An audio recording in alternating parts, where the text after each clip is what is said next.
Hello, it's Matt. And Joe. And we're here with... Pedal of the Week. I wasn't even going to attempt it that week. This week, we're having a look at the... Lunastone TrueOverDrive 1. There's actually, yes, there's not two... Well, there's two versions, but there's a 2, but it's not like superseded the 1. There's like, they run concurrently. Right, I see. I understand. Now, this is one of the simplest, but also best looking. Yeah, I love the overall look. That giant LED. It's a kind of giant rounded, like amp LED. Yeah, but the great thing is, a lot of people go, oh, they've just thought about 3 controls and they've put it diagonally for looks. But actually, the idea is that it's totally foot controllable in a sense. So you can like roll your foot and then like shift all the controls up or off or down. Enough. Yeah, that's pretty cool. But I really like it. Just a nice kind of simplistic, modern design. Yeah, exactly. So the 3 controls, pretty standard for a drive. We've got volume, tone, and drive. Yeah, and the idea is that you've got tons of drive in there, loads of beef, as they say, but you can ride the volume control on your guitar, I think, is the main thing. I see. So is that's sort of the overall idea? This is quite a chunky overdrive as opposed to sort of a natural... Yeah, I think there's a little bit more gain in there, and then you can kind of do a lot of playing. I think they're aiming at those like volume control players, I suppose. Okay, cool. But not to say that you can't just have your volume whacked all the way up and use it to step on and off for a little bit of extra gain. Cool. But it is really nice, well designed, great sound, which obviously we'll get into. Super bright LEDs, you know it's on stage, and then kind of like a soft touch switch. It doesn't click. Yeah. Oh, that's very modern. Yeah, I've not. That's the only time I've actually felt a foot like switch. A really spring-loaded soft touch. switch. Cool. Fine. Nice sweet. design, nice controls, solid pots as well. They feel really smooth. Yeah, I like good. that. Well thought of, you say. Swag. 9 volts, so yeah, well, I guess we plug it in. Should we run through what we've got? Yep. As always, Morgan PR12, Fender style-ish, Princeton souped up transformer for clean headroom. We've got SM57, miking up a greenback, and Hughes and Kettner red box as well. So we've got two lines. Yeah, 2 lines. You'll be hearing kind of a mix of both. So let's see, because we're going to have this super clean. We'll give what guitar should we use? I reckon let's go for the Valentine. Okay. Just because we've got a bit of single coil and some humbucker, neck humbucker action, which we can split. And if we kind of want to push it a bit more, maybe we'll plug the Les Paul in. So cool. Yeah, and then pedal-wise, we've still got a 385 on the board, but I think mainly we'll probably just be rocking it with a bit of reverb from the amp and a bit of DD3. So okay, cool. All right, let's plug it in and give it a listen. I just got to say, there's one thing on the website. They said, because I think these are Scandinavian, they're like, it oozes stylish minimalism. Yes. Which I kind of agree with, because actually, if we just have a look at that LED, look at that. Yeah, you can really feel it there. Yeah, that is proper IKEA style minimalism there. Yeah, and if you're familiar with Lunastone and you've tried their Big Fella, which is their 2-in-1 drive pedal, this is the same drive circuit minus the boost. Cool. Sweet. So I think what we'll also do, we've got a Boss FV30 volume pedal, which is running before it, so it will emulate that kind of guitar volume thing, so you could sweep back and forth on that. Because I think it's one of those overdrive pedals that, like we said, you can rock the volume control. It reacts well with your dynamics. Yeah, so well, let's have a little bit of the clean sound.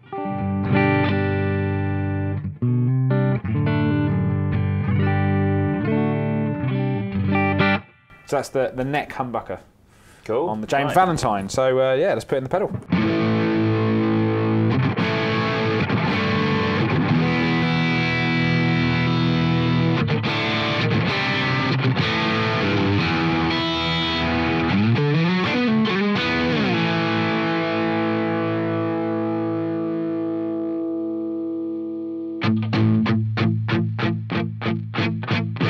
That's super responsive.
would like to show the amazing difference between having, this is the drive control completely diamond right now, but it's also incredible with the drive control completely off. It's still, we had this a couple of weeks ago with another with the ground control Amaratsu. Yeah, exactly, where even when it's off, where one of the controls is completely off, it's still having a massive impact on the tone. Well, maybe it's a good opportunity for me to start the volume on the guitar super low then, and then I'll ride it all the way up, and then we'll dial the drive back on the pedal. So. Cool.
Really responsive. Really responsive. I love it with the drive completely I must off, admit, actually.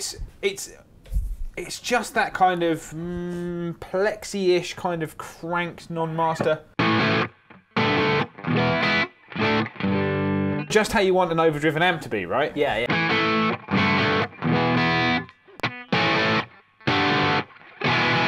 The volume control has a massive impact on the well, as you would expect it to, but a huge kind of impact on the gain of the effect as well. And riding that volume control on the guitar.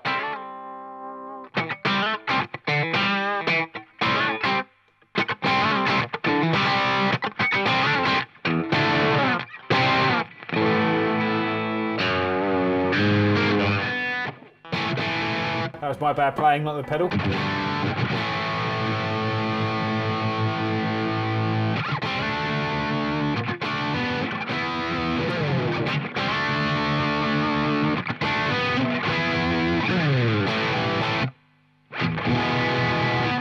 Maybe just add a bit of delay in for.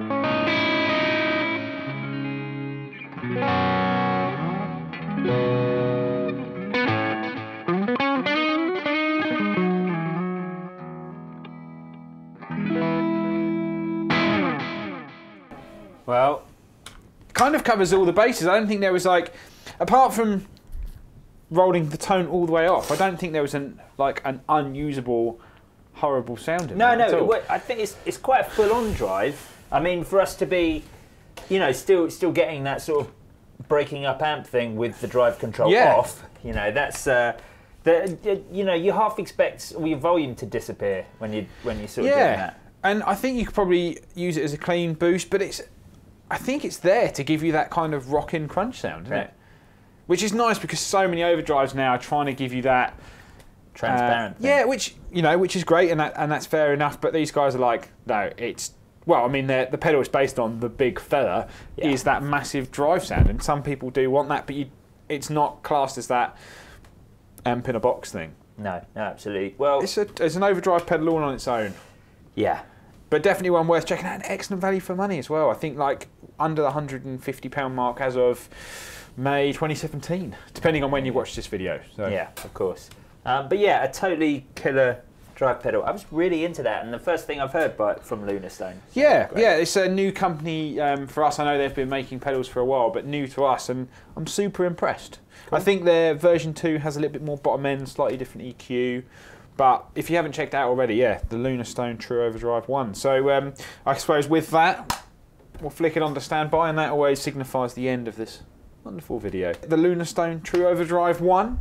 Don't forget to like and subscribe to Guitar Nerds for more videos coming soon. Pedal of the week every Friday, podcast every Tuesday, top 5s, top 10s, Guitar Nerds content everywhere. Exactly. But yeah, if you haven't checked out, we've got a whole bunch of other videos.